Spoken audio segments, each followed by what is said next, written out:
Hello അസ്സാം വലൈക്കും. അപ്പം നമ്മളിത് എവിടേക്കാണ് പോകണമെന്ന് വെച്ചാൽ ഇത് നമ്മൾ കോയമ്പത്തൂർ എൻ്റെ കൊച്ചിനെ ഡോക്ടറെ കാണിക്കാനുണ്ടായിരുന്നു. ഡോക്ടറെ കാണിച്ചിട്ട് നമ്മൾ നേരെ പോണത് ഒരു ശിവൻ്റെ ഒരു സംഭവം ഉണ്ട് ഇവിടെ എന്ന് പറഞ്ഞിട്ട് നമ്മളത് കാണാൻ പോവാണ് കേട്ടോ. ഇടോ എന്താ ഭംഗി!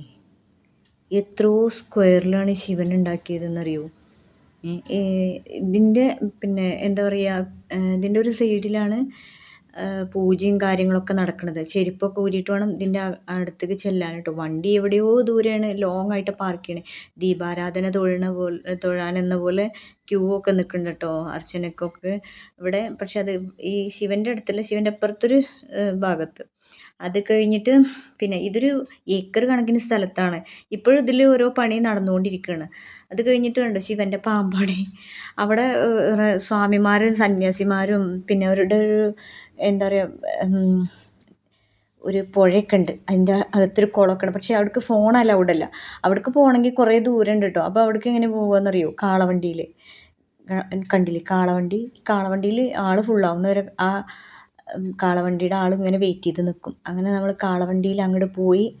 എന്താ പറയുക, എനിക്ക് പറഞ്ഞറിയിക്കാൻ പറ്റുന്നില്ല. കാരണം എടുക്കാനും പറ്റില്ല, ഫോണല്ല ഇവിടെ ഇല്ല. ഫോണൊക്കെ നമ്മളവിടെ ഏൽപ്പിച്ചിട്ട് വേണം അതിൻ്റെ അകത്തേക്ക് ചെല്ലാൻ. ഇടയിലൊക്കെ ശിവനും പാർവതിയൊക്കെ നിൽക്കുന്നുണ്ട് കേട്ടോ. നമ്മൾ കാണാത്തത് കാണുമ്പോൾ ഭയങ്കര, നമുക്ക് അതൊരു ആസ്വദിച്ച് നടക്കുമ്പോൾ നല്ല ഭംഗിയില്ലേ കാണാനും, ആസ്വദിക്കാനും ഓരോ കാര്യങ്ങൾ അറിയാനൊക്കെ. അങ്ങനെയുള്ളൊരു കാര്യമാണത്. അത് കഴിഞ്ഞിട്ട് നമ്മളവിടെ നിന്ന് ഇറങ്ങി. പിന്നെ അവിടെ ഒരു സ്നോ ഉണ്ടായിരുന്നു, അതിൽ കയറി ഞാൻ കുറച്ച് വട്ടം കറങ്ങി. വേണമെങ്കിൽ 2 സ്റ്റെപ്പ് വെച്ചു എന്നൊക്കെ പറയാം കേട്ടോ. അവൻ്റെ അപ്പോഴേക്കിനും എന്താ പറയുക, പ്രണയാർദ്രമായ പറയാനറിയണില്ല. ഭയങ്കര ഒരു റൊമാൻറ്റിക് ആയിക്കും എൻ്റെ വിഷയം അവിടെ നിന്ന് കേട്ടോ. പക്ഷെ എനിക്ക് അത്ര റൊമാൻറ്റിക് ഒന്നും ആയില്ല ഞാൻ. കാരണം വെച്ചാൽ എനിക്ക് ഭയങ്കര ഒരു ടെൻഷനൊക്കെ കൂടെ, എന്താണെന്നറിയില്ല പെട്ടെന്നൊക്കെ. അത് കഴിഞ്ഞിട്ട് ഞാൻ പറഞ്ഞില്ലേ, എൻ്റെ പക്ഷേ നല്ലോണം എൻജോയ് ചെയ്തിരുന്നു. പക്ഷേ എനിക്ക് അവിടെ ഇവിടെ എവിടേക്കൊക്കെയോ ഒരു ഫീലിങ്സ് ഉണ്ട്. അതെന്താണെന്നറിയുന്നില്ല. എന്താണെങ്കിലും ശരി, എന്താ പറയുക, അതും കഴിഞ്ഞിട്ട് നമ്മൾ ഫുഡൊക്കെ കഴിച്ചിട്ടോ. അതൊന്നും എനിക്ക് എടുക്കാൻ പറ്റില്ല. അത് കഴിഞ്ഞിട്ട് നമ്മൾ നേരെ പോണത് ഒരു മാളിൽ കണ്ടു. ഇവിടെ ഒരു അടിപൊളി മാളുണ്ട്.